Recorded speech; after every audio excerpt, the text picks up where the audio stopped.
Hello student, मैं जोहेब खान आपके लिए लेके आया हूँ साइंस बुक से chapter 1 chemical reactions and equations. तो चलिए शुरू करते हैं, नया सेशन है। All the best. Chemical reactions and equations. Chemical reactions क्या होती है? केमिकल रिएक्शंस हमारे आसपास, हमारे सराउंडिंग में बहुत सारी रिएक्शंस होती हैं, हमें पता ही नहीं है, हम कभी नोटिस ही नहीं करते। वाइट वॉश करते हैं, वो केमिकल रिएक्शन है, ठीक है। पेट्रोल बर्न हो रहा है, वो केमिकल रिएक्शन है। कोई भी पेपर बर्न हो रहा है, वो केमिकल रिएक्शन है। कर्ड का फॉर्मेशन हो रहा है, वो केमिकल रिएक्शन है। कुक करते वक्त फूड सॉफ्ट हो जाता है, वो भी केमिकल रिएक्शन है। तो ये सब केमिकल रिएक्शंस क्यों होती हैं? क्योंकि यहाँ पे मॉलिक्यूल्स आपस में कुछ ना कुछ एक्टिविटीज करते रहते हैं। तो पढ़ते हैं केमिकल रिएक्शन की डेफिनेशन क्या होती है। The reactions are associated with chemical changes. जहां पे केमिकल चेंजेस हो रहे हैं वहां केमिकल रिएक्शंस होते हैं। ये केमिकल चेंजेस मोस्टली कैसे होते हैं बच्चा? इरिवर्सिबल्स हैं, ठीक है। और old chemical substances broke down होते हैं और फिर उनसे नए सब्सटेंसेस बनते हैं। तो नए सब्सटेंसेस बनाने के लिए क्या चाहिए हमें पुराने सब्सटेंसेस को तोड़ना पड़ेगा, ब्रेक डाउन करना पड़ेगा, तभी नए सब्सटेंसेस बनेंगे, ठीक है। Then comes signs of chemical reaction. सबसे पहले 4 साइंस हैं, 5वां साइन भी ऐड करूंगा मैं। पहले चेंज इन कलर। किसी भी सब्सटेंस में अगर आपने कुछ चेंजेस किया है, कुछ ऐड किया है, उसका कलर चेंज हो गया, दैट मीन्स वहां पे केमिकल रिएक्शन हुई। बर्निंग, बर्न करते वक्त पेपर व्हाइट कलर का था, बर्न करने के बाद वो ब्लैक कलर के ऐश में कन्वर्ट हो गया, that means change in colour हुआ। तो वहां पे क्या हुआ है? वहां पे केमिकल चेंज हुआ है, ठीक है। Then comes evolution of gas. Paper burn करते हो थोड़ा सा धुआं आता है, प्लास्टिक बर्न करते हो थोड़ा ज्यादा आता है। एक आप पॉलीमर बर्न करते हो, क्लॉथ कपड़ा बर्न करते हो जिसमें प्लास्टिक वगैरह कुछ मिला हो, टी शर्ट्स वगैरह बर्न करते हो, आसानी से बर्न भी नहीं होता तो बहुत धुआं। टायर बर्न करते हुए सुना होगा आपने, वीडियोस में देखा होगा, उनसे बहुत ज्यादा स्मोक निकलता है। तो सबसे अलग अलग तरह का स्मोक निकलता है। किसी से व्हाइट कलर का स्मोक निकल रहा है, किसी चीज के बर्निंग में स्मोक ही नहीं निकल रहा है। तो इसका मतलब क्या हो रहा है? जहां पे एवोल्यूशन ऑफ गैस हो रहा है, वो गैस दिख रही है, नहीं दिख रही है, वो किसी स्मोक निकल रहा है, गैस निकल रही है, तो वो क्या है बच्चा? केमिकल चेंज है। कई बार व्हाइट वॉश करते वक्त, व्हाइट वॉशिंग की होगी, ठीक है। व्हाइट वॉश करते वक्त क्या चाहिए हमको चूना चाहिए। चूना यानी कैल्शियम ऑक्साइड। कैल्शियम ऑक्साइड जब भी पानी डालेंगे तो जिस कंटेनर में पानी डालते हैं, पहले तो वो कंटेनर, या तो वो कंटेनर किसका होना चाहिए? मिट्टी का, और मिट्टी का ही लेते हैं, ठीक है। फिर क्या करते हैं? उसके अंदर पानी डालते हैं तो उसके पास में मुंह नहीं ले जाते, बिकॉज मुंह जलने के चांसेस रहते हैं। क्यों? क्योंकि उसमें से हीट रिलीज होती है। तो जहां से हीट रिलीज हो रही है या हीट एब्जॉर्ब हो रही है, वो भी क्या है? एक केमिकल चेंज है। चेंज इन स्टेट में चेंज हो जाता है, ठीक है। सबसे बेस्ट एग्जाम्पल मिल्क से पनीर बनता है कि नहीं बनता? मिल्क से जब पनीर बन रहा है तो क्या होगा बेटा? मिल्क से पनीर बनता है तो मिल्क तो था लिक्विड, लेकिन पनीर बन गया सॉलिड। दैट मीन्स क्या हो रहा है? वहां पे केमिकल चेंज हो रहा है ना। तो आगे बढ़। Word equation. What is word equation? बहुत इंपॉर्टेंट है वर्ड इक्वेशन। किसी भी केमिकल रिएक्शन को सिंबॉलिक और फॉर्मूला फॉर्म में लिखने को हम क्या बोलते हैं? वर्ड इक्वेशन बोलते हैं, ठीक है। अब ये वर्ड इक्वेशन क्यों जरूरी है? किसी भी रिएक्शन को हम ऐसे वर्ड फॉर्म, सेंटेंस फॉर्म में या पैराग्राफ फॉर्म में लिखने बैठेंगे तो हमको मजा नहीं आएगा पढ़ने में, और दूसरा बहुत ज्यादा लेंदी हो जाएगी। एक केमिकल रिएक्शन सिंपल सी, for example methane plus oxygen gives you carbon dioxide plus water. अब इस रिएक्शन को हम कैसे लिख सकते हैं? Methane gas is allowed to react with oxygen to form carbon dioxide and water। इसको आप पैराग्राफ फॉर्म में लिखो, बहुत बड़ा हो जाता है, पढ़ने में भी नहीं आएगा, समझ में भी नहीं आएगा। लेकिन इसी चीज को अगर हम सिंबल्स और फॉर्मूला के फॉर्म में लिखेंगे तो क्या होता है? देखिए, CH4 इसको O2 से रिएक्ट करवाया। CH4 एक मीथेन का फॉर्मूला, O2 ऑक्सीजन का फॉर्मूला, ये रिएक्टेंट्स हैं, और प्रोडक्ट क्या बन रहा है? Carbon dioxide plus water. तो कार्बन डाइऑक्साइड और वाटर क्या है बच्चा? ये प्रोडक्ट्स हैं। तो इसका मतलब हमको इतनी सी रिएक्शन लिखनी है और इसको इतना इंफॉर्मेटिव बनाना है कि ये रिएक्शंस हम लेबोरेटरीज में भी कर सकें, ठीक है। इंफॉर्मेटिव कैसे बनाया कि भैया ऑक्सीजन में कितने मॉलिक्यूल चाहिए? 2। मीथेन क्या है? आगे G लिख दो, गैस है। ऑक्सीजन क्या है? गैस है। कार्बन डाइऑक्साइड क्या है? गैस है। वाटर के पीछे L लिख दो, दैट मीन्स ये लिक्विड है। और चाहो तो यहाँ पे हीट का साइन लगा सकते हो, इन दोनों को गर्म करेंगे, हीट करेंगे तो ये रिएक्शन होगी। तो इसका मतलब क्या हो रहा है? हम किसी भी केमिकल रिएक्शन को सिंबॉलिक फॉर्म में और फॉर्मूला की हेल्प से लिखते हैं, उसे हम केमिकल रिएक्शन बोल देते हैं, केमिकल इक्वेशन बोल देते हैं। और उस केमिकल इक्वेशन को हम और इन्फॉर्मेटिव बना सकते हैं, जिसकी वजह से जैसे कि भैया उसमें हीट एब्जॉर्ब हो रही है, रिलीज हो रही है, बता सकते हैं। प्रेसिपिटेट फॉर्म हो रहा है या नहीं हो रहा है, ये बता सकते हैं, ठीक है। फिर आ रहा है chemical equation. The simplest form of description of a chemical reaction in a shortest form is known is by writing it in the form of a chemical equation. Example, Mg plus O2 gives you MgO.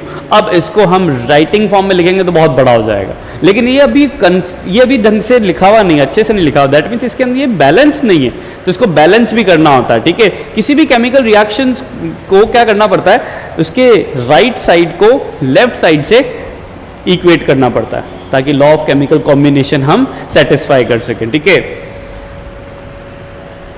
Characteristics of a chemical equation, chemical equation की क्या characteristics है, ठीक है। उसकी characteristics में सबसे important क्या है कि भैया वो केमिकल चेंज होना चाहिए, केमिकल चेंज होगा, केमिकल चेंज होने के बाद में क्या होगा, the equation must contain the correct formula of the reactants and products. Formula उनका प्रॉपर होना चाहिए, फॉर्मूला प्रॉपर नहीं होगा तो फिर वो रिएक्शन हो रही है नहीं हो रही है हम नहीं बता सकते, वो हम केमिस्ट्री के लैब के अंदर उसको परफॉर्म नहीं कर सकते, तो केमिकल रिएक्शंस होनी चाहिए। सम इंपॉर्टेंट कंडीशंस क्या होनी चाहिए, सबसे पहले टेम्परेचर, प्रेशर एंड कैटलिस्ट की वहाँ पे नॉलेज होनी चाहिए। टेम्परेचर रिलीज हो रहा है या एब्जॉर्ब हो रहा है, प्रेशर कितना ज़्यादा है, कम है या ज़्यादा है, कैटलिस्ट वहाँ पे क्या है बच्चा, कैटलिस्ट यूज हुआ है या नहीं हुआ है। कैटलिस्ट होते क्या हैं, कैटलिस्ट वो होते हैं जो केमिकल रिएक्शंस को क्या करते हैं बेटा, केमिकल रिएक्शंस को या तो उसकी रेट को बढ़ा देंगे, बहुत तेज कर देंगे। कई बार रिएक्शंस बहुत स्लो होती है तो हमको जल्दी करवाना तो उसमें कैटलिस्ट डाल देते हैं, वो तेज हो जाती है reaction.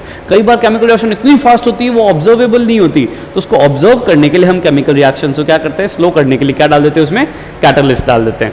Then comes conservation of mass को सेटिस्फाई करना चाहिए। बता दिया मैंने आपको कि भैया chemical reactions conservation of mass को सेटिस्फाई करनी चाहिए। अगर chemical reactions conservation of mass को सेटिस्फाई नहीं करती, इसका मतलब वहां पे वो केमिकल रिएक्शन पॉसिबल नहीं है, ठीक है। हमने मनगढ़ंत कहानी बनाई है उस केमिकल रिएक्शंस में, ठीक है।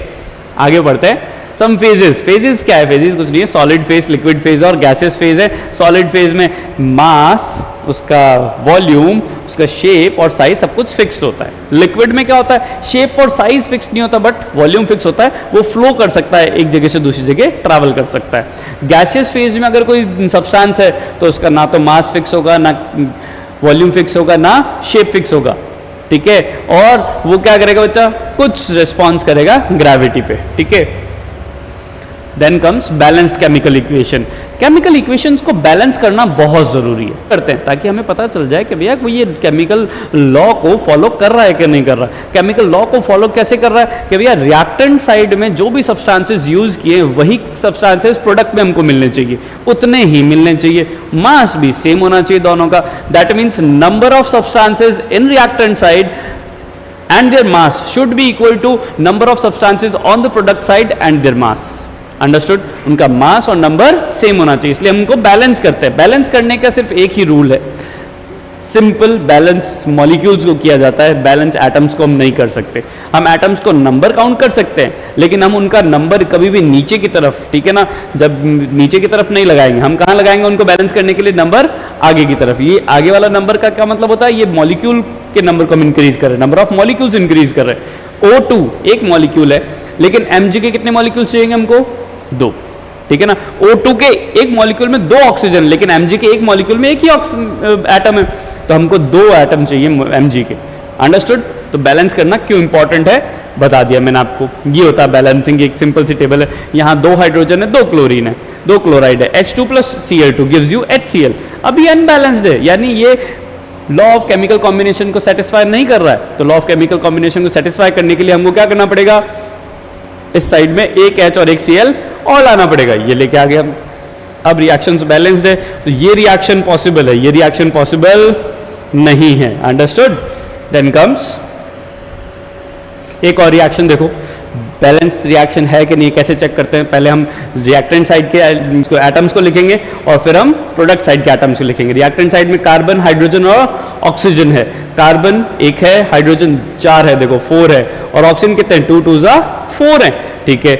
लेकिन प्रोडक्ट साइड में क्या करेंगे, कार्बन 1 है, 1 लिख दिया, कार्बन 1 है, ऑक्सीजन क्या कितने यहाँ पर, 2 यहाँ पर है और 2 यहाँ पर है, 2 1 2। तो इसका मतलब क्या हो रहा है बेटा, ये 2 और 2 कितने हो गए, 4 ऑक्सीजन हो गए। हाइड्रोजन कितने हैं, हाइड्रोजन 2 2 4 है, तो 4 hydrogen molecules 4 oxygen molecule, 4 hydrogen atoms, 4 oxygen atoms and 1 carbon atom. That means this reaction is balanced. Understood? Next आता है visualizing a chemical reaction. Visualize करना, विजुअलाइज मीन्स उसके बारे में पता करना कि भैया ये केमिकल रिएक्शन एक्चुअली हो रही है या नहीं हो रही है. तो केमिकल रिएक्शंस को हम डायग्रामेटिकली देखें तो कुछ इस तरीके से है कि यहाँ पर 10 सोडियम मॉलिक्यूल्स हैं लेकिन 5 क्लोराइड के मॉलिक्यूल्स हैं. सोडियम का एक मॉलिक्यूल यानी एक एटम, क्लोराइड के एक मॉलिक्यूल यानी 2 क्लोरीन एटम्स. तो क्या होगा, ये सोडियम क्या करेगा, हर क्लोरीन के बॉन्ड को तोड़ेगा, ब्रेक डाउन करवाएगा और खुद के साथ कंबाइन कर लेगा. मैं दैट मीन्स ये दोनों हैंड शेक कर रहे हैं, ये इनके हैंड शेक को कहेगा छोड़ो छोड़ो छोड़ो, अब मेरे से हैंड शेक करो. अब ये इनके साथ में हैंड शेक करने लगा. That means 10 sodium molecules will hand shake with 10 chloride molecules. तो उससे क्या बन जाएगा, 10 सोडियम क्लोराइड मॉलिक्यूल्स फॉर्म हो जाएंगे. ठीक है. Types of chemical reactions. Chemical reactions बहुत सारे तरह की होती है. केमिकल रिएक्शंस होती है ये 4 तरह की on the basis of exchange of ions. ठीक है.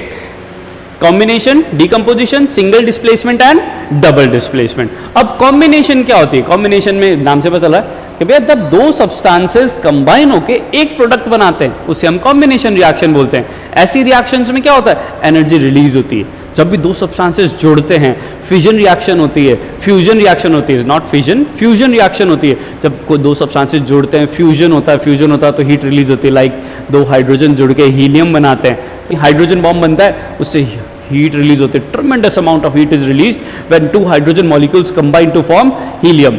ठीक है. देखते हैं आगे कॉम्बिनेशन रिएक्शंस के बारे में और कुछ पढ़ते हैं. The type of reactions in which 2 reactants combine to form a single product. ऐसी रिएक्शंस जब 2 सब्सटेंसेस कंबाइन होते हैं और एक सिंगल प्रोडक्ट बनाते हैं उसे हम क्या बोलते हैं, उसे हम बोलते हैं combination reaction. Calcium oxide plus water gives you calcium hydroxide.